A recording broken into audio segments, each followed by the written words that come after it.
Carole, seen here in an early picture, was one of Hollywood's favorite daughters. She grew up in the movie industry, climbing the long, long ladder that leads to fame and stardom, rung by rung.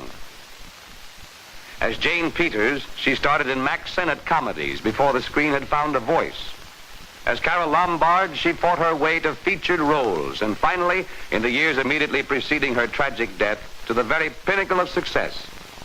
She met and worked with many people on the way, and won the love of all who knew her by her earthly friendliness, her ready laughter, and her never-failing courage. She was so radiantly alive that Hollywood received the news of her sudden death with almost as much incredulity as grief. Screen Snapshots brings you these scattered scenes showing Carole Lombard in some of the roles she played and in her off-screen life, in the belief that you too cherish the memory of this girl who brought you so many hours of entertainment. Carole left a legacy to Hollywood, not a treasure of money, but a wealth of happy memories. We remember her for the generosity with which she always helped others less fortunate than herself, and for the quips with which she always tried to laugh off her own good deeds.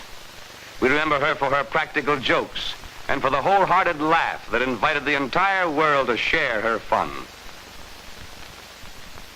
And we remember her for the unconquerable spirit that made her fight back and win when her career seemed wrecked forever by injuries received in a traffic crash.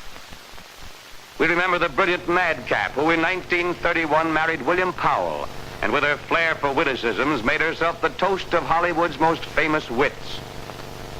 In this scene, you see Carole and Powell at a polo game soon after their return from a Honolulu honeymoon. And we recall the dazzling woman of fashion, seen here at the opera with Gloria Swanson and Mrs. Richard Barthelmess. Carole was noted as one of the screen's best-dressed stars,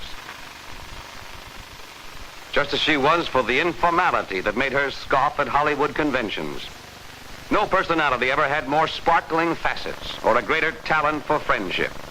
She was equally at ease dunking donuts with a pal, in this case Roscoe Carnes, or exchanging repartee with such theatrical greats as John Barrymore and Walter Connolly, both of whom have now joined her in death. Or as you see her here with Robert Riskin and Mr. and Mrs. Richard Barthelmess, taking her just place as one of the leaders of Hollywood society.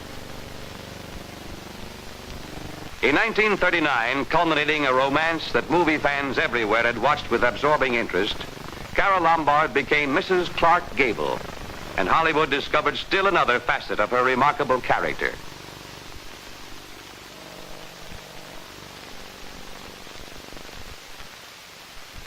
Despite their constant participation in the film colony's outstanding social events, this scene shows them at the annual Southwest Tennis Championships. Her acting acquired new brilliance, and Hollywood rewarded her with the best roles of her career. The one-time Mack Sennett comedienne had reached the ladder's top, recognized as one of the screen's outstanding stars, ideally happy in her private life. And then on December 7th, 1941, the United States was hurled into war. On January 12th, accredited by the United States Treasury, she went to her native Indiana to promote the sale of war bonds. On the night of January 16th, the plane returning her to Hollywood crashed against a mountain peak.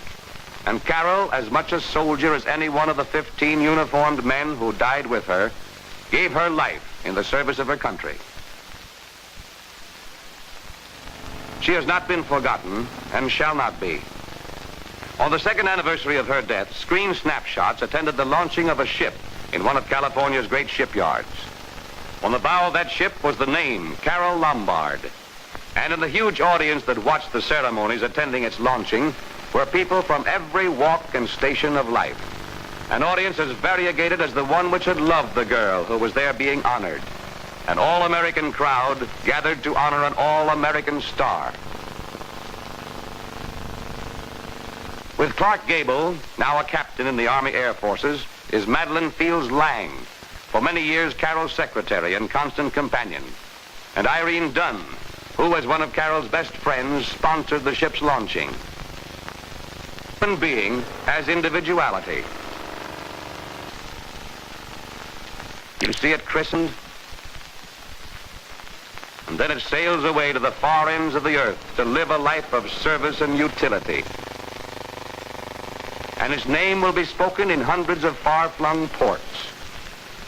The Liberty ship Carole Lombard carries a name that is dear to millions of Americans, a name which stands for courage, friendliness, sincerity, and sacrifice.